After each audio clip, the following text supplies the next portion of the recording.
हरे कृष्णा। आज एक बहुत ही बड़ी एकादशी है। इस एकादशी का नाम है पाप मोचनी एकादशी।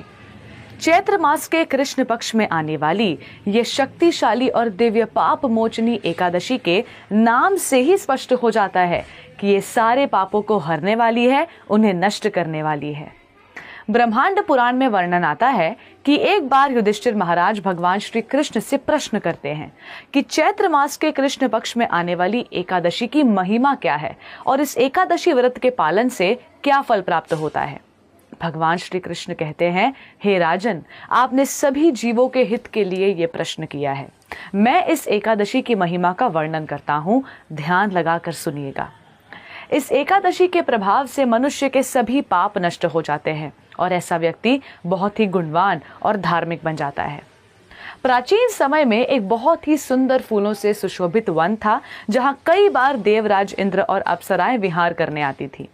इसी वन में च्यवन ऋषि के पुत्र और शिव जी के परम भक्त मेधावी ऋषि तपस्या करते थे। जो शिव जी के विरोधी कामदेव ने उनसे बदला लेने के इरादे से मंजू घोष नामक अप्सरा को मेधावी ऋषि का ध्यान भंग करने का कार्य सौंपा। ये एक अत्यधिक सुंदर अप्सरा थी जिसने अपने हाव भाव से ऋषि का ध्यान भंग करने की पूरी कोशिश की।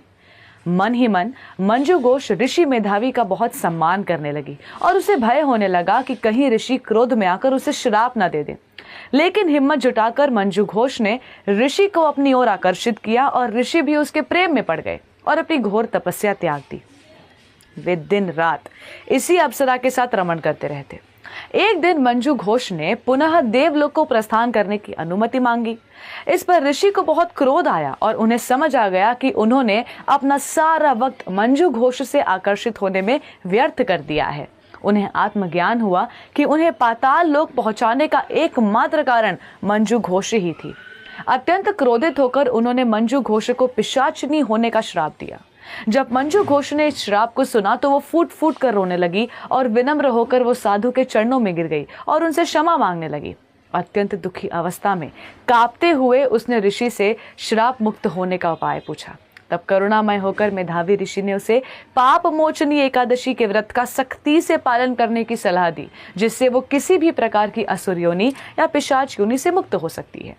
मेधावी ऋषि जब वापस अपने आश्रम पहुंचे तो उन्होंने ये पूरी घटना अपने पिता च्यवन ऋषि को बताई। तो च्यवन ऋषि ने मेधावी ऋषि से कहा कि तुमने मंजू घोष को श्राप देकर खुद को भी पाप का भागीदार बना लिया है और अगर तुम्हें अपने पाप खत्म करने हैं तो तुम्हें भी पाप मोचनी एकादशी का व्रत रखना चाहिए। तब मेधावी ऋषि ने इस एकादशी का पालन किया और इस तरह से मेधावी ऋषि के सारे पाप नष्ट हो गए और व्रत का पालन करने से मंजू घोष को भी पिशाच योनि से मुक्ति मिल गई और वो अपने पूर्व स्वरूप को प्राप्त होकर स्वर्गलोक लौट गई। इस कथा से हमें समझ आता है कि जो व्यक्ति श्रद्धा पूर्वक और भक्ति भाव से इस एकादशी व्रत का पालन करते हैं, उन्हें बड़े से बड़े पापों से मुक्ति प्राप्त होती है।